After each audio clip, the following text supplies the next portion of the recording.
But you gotta be brave enough to step into the ring. Put your guard up and fight back. Hey, so you know how I just made that video about all the fuck shit that's going on in Asheville? Guess what? The linemen are striking. So, sorry Asheville, we're here for you, but at the same time we're here for our families. So if we are not getting paid, we are not doing a single thing, we are not lifting a single hand. It has been 8 weeks, we have not gotten a single penny. Some of us are sleeping in our trucks and in our vehicles because they won't even release the per diem at least for us to cover our housing. So yeah, now the people that are responsible for getting all the electricity back online, all the linemen, they haven't been paid. As the guy said, they haven't even been paid per diem, so they're sleeping in their vehicles. And now doing what they have to do in order to make sure that their families are okay so that they can continue helping other families. For those of you that don't know what a per diem is, it's basically the daily pay you get to cover like housing, food, that type of thing. You usually get it when you're traveling for work. And seeing how these people are hundreds of miles, if not thousands away from home, and haven't been getting their usual paycheck, their normal pay, they're sleeping in their vehicles because they have like no money, yet they're out here doing the literal Lord's work. This isn't fucked. I don't know what it is. My heart goes out to y'all, every single person involved, but you need to be paid for your work, and that is not easy work to be done. So let's keep an eye on this, people, because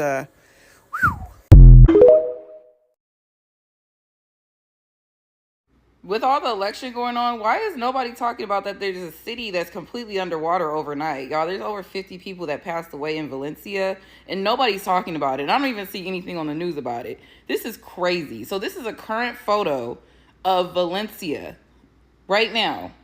They are literally struggling right now. And this weather situation came out of nowhere because they basically said that the prime minister or whoever's in charge there basically said that they did not feel like they need to prepare for any kind of weather advisory or storm, even though they knew that they were going to be getting a lot of rain. They said that they felt like there was no need. They continued to tell people to go to school and go to work. And now there is a unaliving toll of at least 50 people in Valencia. And now because of the election, nobody's even talking about it. No one, like, make sure that y'all are not just consuming, one thing. Make sure y'all are looking into every source and really getting the information y'all need, because this is happening right now in the world and nobody's talking about it. Extremely frustrating for many of the workers here. Like you said, they showed up to work and within, they say, just a couple of minutes asked to go home and try to very quickly find a new job. No notice, none of that. Blindsided. Eric Gadsden has been a Pepsi truck driver for 21 years. That was until he was notified showing up at work this morning that Pepsi will permanently close the 51st Street facility in Chicago, effective immediately. I'm the sole provider in my household. And, my wife has MS. My daughter's about to go to college next year. So I can't put into words what I feel right now. Gadsden says he was just 9 years away from retirement, but now was forced to start from scratch elsewhere. A statement from the Teamsters Local 727 union, who represents the workers here, says Pepsi's late notice is in violation of the WARN Act, which requires employers with 75 or more full-time employees to provide 60 days advance notice of pending plant closures or mass layoffs, calling the decision disgusting and a disgrace. Being 58 years old, it's like starting all over again. It's going to be hard. Gadsden says more than 200 people work at this plant. He says Pepsi has agreed to continue pay and provide benefits through the end of December, but says this experience is going to take all of his faith to get through. My message to my coworkers is, God closes one door and opens up another, and it might be better. Now, just a couple of minutes ago, we got this statement from Pepsi saying this is a more than 60-year-old building that has physical limitations. They went on to say our plans meet applicable legal requirements, and we will actively work with union leadership on the details related to the closure. Now, we're told Pepsi is expecting to have a second meeting today with more employees today at 2 p.m. to tell them the news. In addition to that, the union tells us that they have proposed a meeting time with Pepsi this Wednesday. Oh, yes, we are about to have this conversation because I fucking knew it. I knew it. I knew it.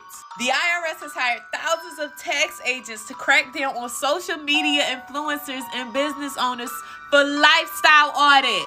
I made a video about this before, y'all. You posting that you doing all this, you got this, and you done gave this person $40,000 to $50,000, and you posting all of this shit. And at the same time, you saying you got this money in a short amount of time. You don't think that they gonna crack down and try to see what the fuck you got going on? This is why I tell y'all, this business shit is a high demand. You don't just come into this, make some money, and keep it pushing. It don't work like that. You gotta understand your taxes, the write-offs, understand where money is going, how you're paying yourself, have your operating agreement set up. You gotta have your BOI filled out at this point. It's so much. And you know what else, y'all? For the people who are literally selling their lifestyle, the Ponzi scammers, where the consumers are the product, you don't think they're gonna crack down on that? Oh, I made $30,000 this month, so if you want to make $30,000 too, go ahead and click that link and buy this digital product. It'll show you how you can make $30,000 too. Ponzi scam. All of this is reason after reason why I do not post my numbers ever. To my business owners, make sure y'all are actually playing the game and not just cashing out, because they telling you it's about to catch up to you. Let this also be a reminder to file your beneficial ownership information report. You can do that at BOIR.org. Love y'all. So let me get this straight. You've got a gigantic natural disaster. FEMA and the Red Cross come in and do what they can. And for the majority of the people, it is the civilians that are going in and helping out their fellow man.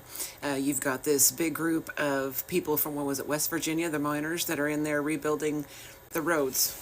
Now they can't get access to the gravel anymore to do that, so they're kind of SOL there. But then on the flip side of that, you have Red Cross completely shutting down their shelters. They're just one day, they're just like, hey, we're not gonna have the shelters anymore, so you guys need to find some place to go. Meanwhile, all of these people have completely lost their entire home, everything they own, their jobs, everything. And then you have people who are trying to bring in like RVs and tiny homes and whatever else they possibly can for the people who are living in tents or living in these shelters. But then the bureaucrats are out here, oh, you have to have permits. Oh, we can't have this. They have to meet certain specifications, making it infinitely harder than it has to be. So once all those people aren't able to do anything because now the Red Cross and FEMA have pulled out because it's just too big of an issue, right on their heels coming in is DCFS or DCS or whatever they call it up there, Child Services, saying, hey parents, I know you just lost everything and the hurricane came and just like destroyed all the shit, but if you don't find adequate housing for your children, we're gonna take them. Are you fucking kidding me? Are you fucking kidding me? So we don't already have entirely too many children in the system. We don't already have entirely like 800,000 children or something like that. Maybe it's 400,000 going missing every single year in state custody. But now on the heels of one of the biggest tragedies in that area, like ever, the devastation is insurmountable. Because these people have no resources, no home, no nothing, have completely had their lives demolished, you're going to take their kids. Because they don't have adequate housing. When the adequate housing that was given for disaster relief was just taken away. And it is not a coincidence, not anywhere near a coincidence, that they're now saying, oh, the damage is too much, you won't be able to rebuild. We can't rebuild, you're just going to have to sell it off. We can't rebuild. If you have not been following up in what's happening in Western North Carolina and in Tennessee, I highly suggest you look into it. It's easily searchable on this app, firsthand accounts. Please keep an eye on it because something fucky is going on and it's not okay.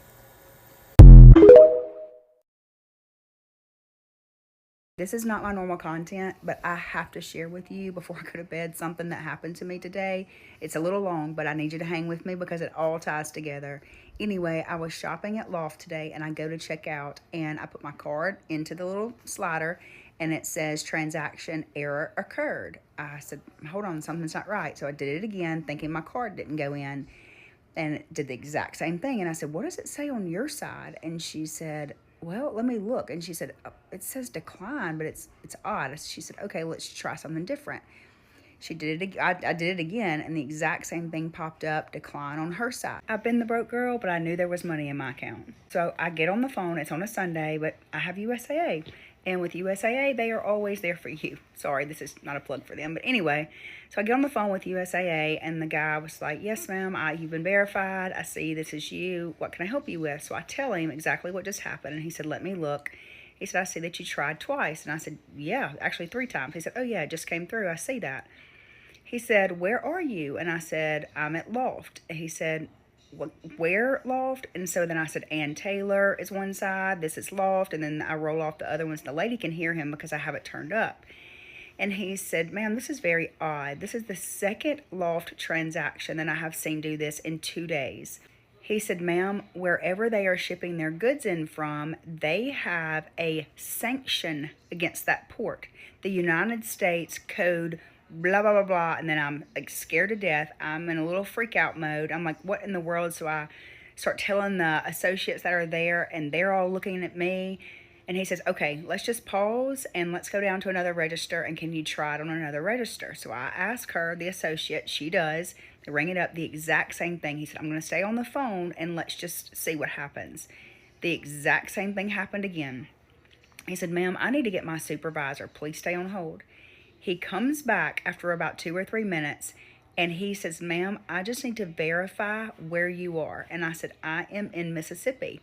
He said, ma'am, can you verify where you are in Mississippi? I said, I promise you I am in Flowood, Mississippi at the Loft.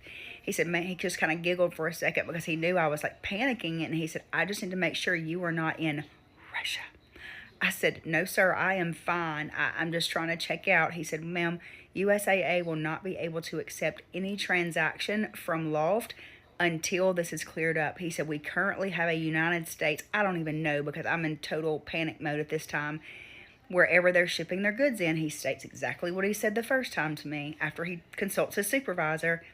We will not be able to accept any transactions from Loft because of a sanction that they have on that port. So another associate says, well, why aren't all banks doing that?